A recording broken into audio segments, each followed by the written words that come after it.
புனிதமா கருதப்பட்ட யமுனை ஆற்றுல இப்படி ஒரு கோர சம்பவமா?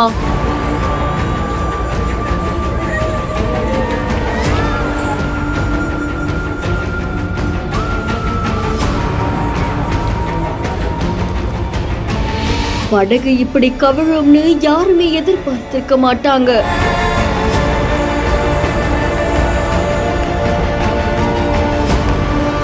நாட்டையே உலுக்கிய சம்பவம். यहीं का रहने वाला है ना?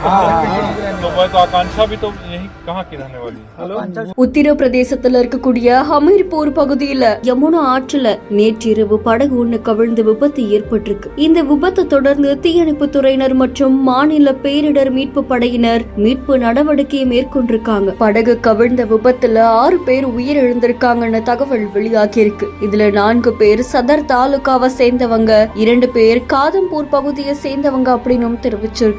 SDRF மற்றும் NDRF குழுக்களின் உதவியோட நேற்று உடல்கள் மீட்கப்பட்டு பிரேத பரிசோதனைக்கு பிறகு இறுதி சடங்குகளும் செய்யப்பட்டன. உயிரிழந்தவங்களுடைய குடும்பத்தினருக்கு தலா 4 லட்சம் ரூபாய் நிவாரணத் தொகை வழங்க உத்தரவிடப்பட்டுள்ளதா தெரிவிக்கப்பட்டிருக்கு. உடல்களை பார்த்த உடனே உறவினர்களும் கிராம மக்களும் கதறி அழக்கூடிய காட்சி காண்போரை சோகத்தில் ஆழ்த்தி இருக்கு.